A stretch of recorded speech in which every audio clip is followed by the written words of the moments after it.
Hello friends, this is Mudassar from PhoneYear. Entry-level smartphones are coming with so many good features in 2020, whether it's a big battery, a big display, or a quad camera. Vivo has given us all three features in this phone. This is Vivo Y30. This phone has been launched in Pakistan for rupees 27,999 rupees, 28,000 to be exact. And while talking about its internals, it has 4GB RAM and 64GB of internal storage. There is another version that is coming with 128GB of internal storage, which is a bit pricey. This is the exact price bracket where Infinix Note 7 is standing. Yes, Vivo is going neck to neck with Infinix Note 7. So will this phone actually compete with Infinix Note 7? We'll soon find out in our test when we do its battery and camera and performance test. Before that, let's unbox this phone and see what Vivo is giving us this time. Friends, if you haven't subscribed to my channel, please do it and press the bell icon to get my next video's notifications.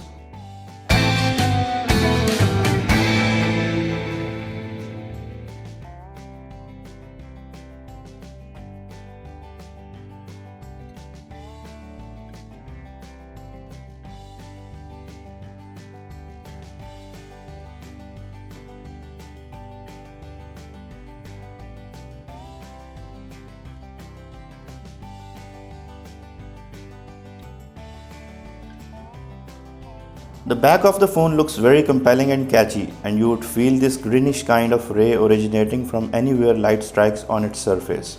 It's a plastic body by the way, but it is looking very clean and shiny. This fingerprint scanner is looking different and prominent. I must tell you, it's a fingerprint magnet, so you will need to put a back silicone cover. This camera module is almost similar to what we saw in Vivo Y30 a few days back. Only the order of lenses and LED flash is changed, plus the rectangle on Y30 looks slightly narrower. Here we are getting a 13 megapixel main camera, 8 megapixel ultra wide lens and two lenses of 2 megapixel each for bokeh and macro. These curved edges are finely done and help provide a solid grip. The rest of the slots are usually placed, but I like this flat frame on the top and the bottom. We are getting 2 nano SIMs and an additional slot for micro SD card. On the front, this selfie camera on top left corner is only 8 megapixel, which looks a bit of a lesser than what I was hoping for.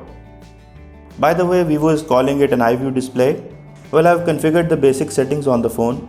Vivo Y30 has a very balanced size and screen size looks also very appropriate. It is a 6.47 inches IPS screen which is HD plus resolution, 720 into 1560 pixel to be exact. Vivo is saying it is 90.7% screen to body ratio and the aspect ratio is 19.5:9. Vivo is also telling that they have optimized a lot of apps for visual comfort in order to reduce the blue light effect and to lesser stress on the eyes. We'll look at the display settings here and let's find out what we have. I can see the dark mode. And this is color temperature adjustment, which is a nice option to have. And the brightness level is quite satisfactory. At mid it is okay for the indoors and I'm sure the full should be enough for the outdoors. Looking at the display, I feel it is looking a less contrasty, but I think it is going to give us a good battery backup. This phone is giving us FunTouch 10 and Android 10 on it. Actually, FunTouch has improved a lot over the years and I think this setting area is filled with a lot of tools that can make you experience a really good. There is a Mediatek M6765 chipset. It is Helio P35 in other words, and performance wise it is looking okay. While I'm opening these apps, I don't see any major delay while I open them all. By the way, there are so many apps installed and this number is increasing with every new model.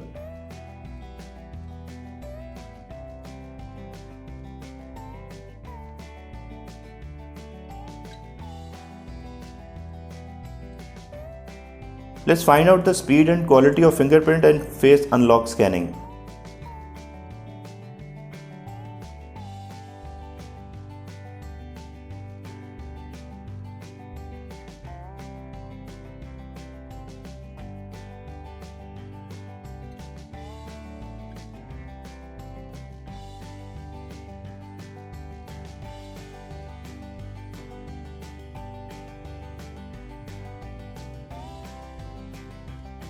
About the battery thing, it has a 5000 mAh battery that is very common these days. Although there is a Type C, but there is no fast charging support. but this phone reverse charges your other devices at 1 ampere. And I know from my experience that Vivo phones are very good with the batteries. Definitely we will find this out in our battery test how capable Y30 is. I can recall the battery test of Vivo Y19 that also had a 5000 mAh battery. It took almost 16 hours to fully drain it. So I think Y30 should either exceed it or equal it. So before I end this video, let's check the basic camera app. It's a usual FunTouch 10 based app that we see in other Vivo phones. All the menus are here at the bottom, and here in the more I don't see any extra menus like slow-mo or pro mode that we find in other Vivo phones. Perhaps it is the price bracket and the capacity of chipset that is limiting Vivo to keep it as simple as possible. Let's take some images and see how they look like on the mobile screen.